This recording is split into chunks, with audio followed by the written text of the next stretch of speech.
Hey guys, good evening. This is Dr. Joel Boyce here, and I am always enjoying sharing the information that I've learned, that I've practiced with other entrepreneurs, that I can help you all to develop your curriculum if you want to be able to sell to schools or different organizations. And tonight I have a really important topic that has come up. It's something that has been coming in my discussions with entrepreneurs about what it is that they want to do in terms of partnering with schools. This is really what comes up only when I'm talking to entrepreneurs because they always feel like they have something they need to share, their practical work experience, their ability to sell a product, develop a product, and they want to bring those skills over into the schoolhouse. Many of them remember when they were in high school and there was no one there to teach them the concepts that they learned the hard way. Many of them came to the school of hard knocks. And now they're like, I want to be able to make an impact with young people. I want to teach them what nobody told me. And so entrepreneurship is usually the vehicle that they believe that young people are missing when we focus so much on college readiness or military readiness post high school. And so they're like, no, we need to hit on entrepreneurship. And so today, I want to support that one, but I want to give you a little bit different of an angle about why financial literacy as a curriculum should emphasize more than entrepreneurship. Let me say it again. When you're developing a curriculum, I want you to look at the larger umbrella, which is financial literacy. And I want you to understand that as an entrepreneur who wants to get into schools, your curriculum, which is really a financial literacy curriculum, is more than a focus on entrepreneurship. Let me explain that to you. If you look in state standards, if you looked on the news, if you've seen what's going on, and I talked about this the other day, financial literacy is increasingly becoming something that is taught in schools. We realize that our young people are leaving high school and they are missing the requisite skills that they need to be able to manage their money, to invest their money, understand taxes, understand all these different financial documents that some of our parents taught us, or we just taught ourselves, but this is a different generation. And so financial literacy is something that schools are teaching more and more. However, I want to make sure I say however very clearly, it is more than just entrepreneurship. It is great that you have become a success in what you do in the entrepreneurial world. However, in those standards, financial literacy is a concept that is taught. And entrepreneurship is a small piece of a larger umbrella. And so when you're trying to secure those school contracts, when you're trying to figure out ways to get your product into schools, I want you to not be under the misunderstanding that we will pay thousands of dollars for a program that addresses only a couple of standards or a couple of elements in the standard. We need something that's a much more holistic approach. And that's where I want to talk about why financial literacy is bigger and should be taught in a larger umbrella than just a focus on entrepreneurship. Again, as of 2024, 26 states, almost over half of the states in the union are now teaching financial literacy as a requirement for graduation.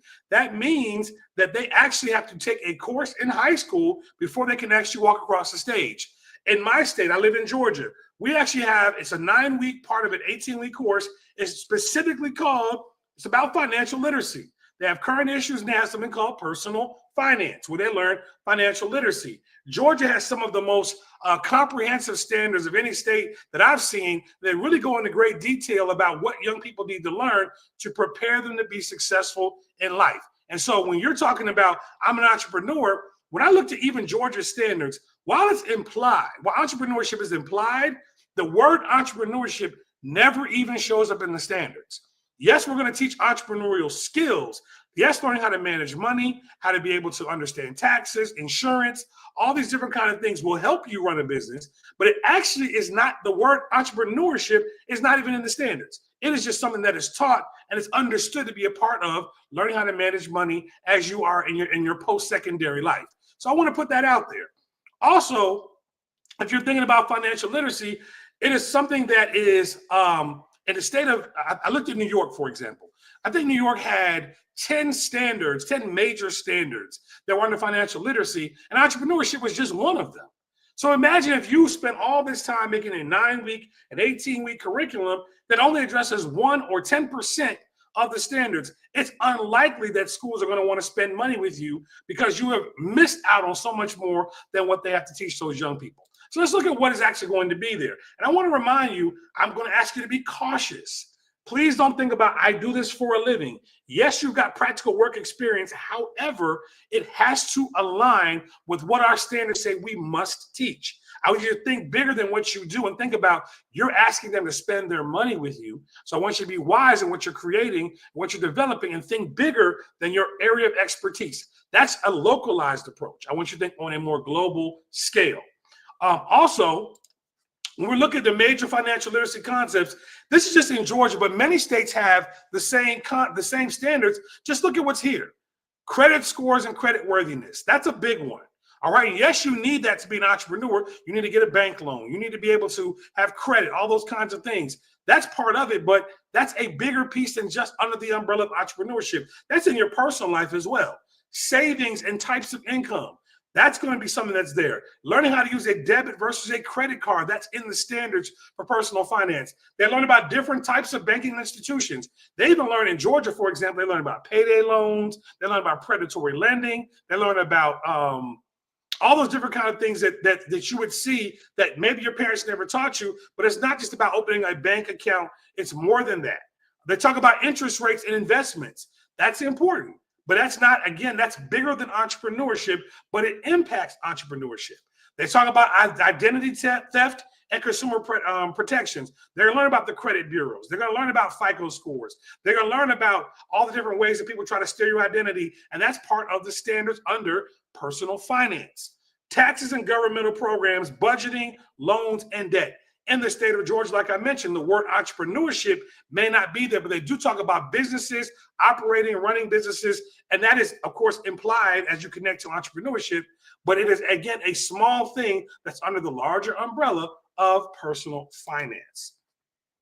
Also, when we look at entrepreneurship, and I actually looked at New York standards because they have a section that's just for that. And I said, let me pull out the key terms that the state of New York, which is a lot of places follow what New York or Texas or places like North Carolina, what they do. So I said, let's see what they have. Here are some of the things that your entrepreneurship, a section of your curriculum, could focus in on. And as an entrepreneur, these should be things that are familiar to you. They talk about the risk and rewards of starting a business. They talk about how do you hire effective employees. They talk about focusing on skill development. So when you hire them, how do you develop their skill set? How do you identify entrepreneurial roles? What is your role? What are the roles of people who work in your business? Setting financial objectives. Plan to have multiple streams of income.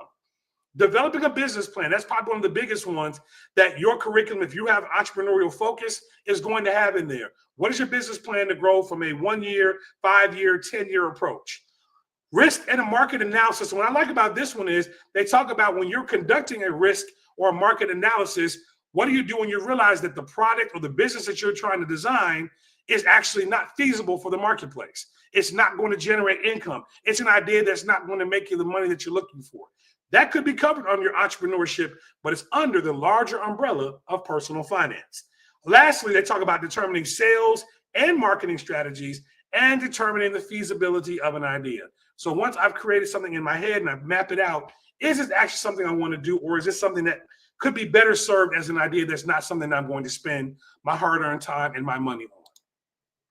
Remember, entrepreneurs, I know you're creating this, but this is a product you are trying to sell. This is not your passion project. It's a similar conversation I have with people who are in a doctoral program and they want to be able to write the dissertation that's on a topic that's their passion project. And I always steer them away from it. I want to find out, what can you actually get published? What can you actually find evidence and supporting research on to write about? You can always do your passion project later.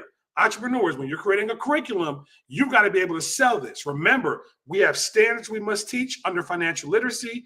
Entrepreneurship is a part of it, but I want you to look at everything and find a way to take your expertise and fit under those larger umbrellas of that larger umbrella of personal finance. So please make sure that you address all the standards and not something that's only 10% of the standards. Make sure that you read the standards, guys. This is critical. I talk to entrepreneurs all the time who have never looked at the standards for their state and are creating a curriculum. What are you writing based on? You're just writing stuff. I need you to look at what's actually going to be in the curriculum. And lastly, I am never telling you don't put entrepreneurship in your personal finance curriculum. I am telling you, read the personal finance standards and make entrepreneurship fit under the umbrella of personal finance. I'd love to teach you how to do that. Again, my name is Dr. Joel Boyce. I am a assistant principal by trade. I'm a curriculum developer. I'm an editor, and I like to teach people how to be able to get their curriculum written in a way that schools can buy it and they can pitch it and be able to generate income for their businesses. Come visit me at www.jcbedpro.com. You can follow me on Instagram at jcbedpro. You can grab a copy of my new book, Cracking the Code, the Blueprint for Entrepreneurs to Secure High-Paying Contracts with Schools, which will walk you through some of the steps that you need to take to create your curriculum and to pitch it to schools. If you're not sure what to do, if you need some help, I can always partner with you. I do one-on-one curriculum consultation calls. Many entrepreneurs are working with me because they have an idea that they started to develop, but just like what we're talking about today, they're trying to figure out what do I need to create that schools will buy. So I'm letting you know, I'm giving you a cheat sheet down. Read those personal finance standards and make sure that when you're focusing in on personal finance, you are not just doing entrepreneurship elements to it.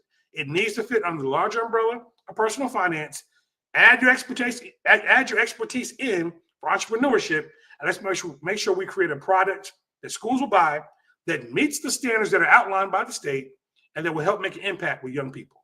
I love to work with you.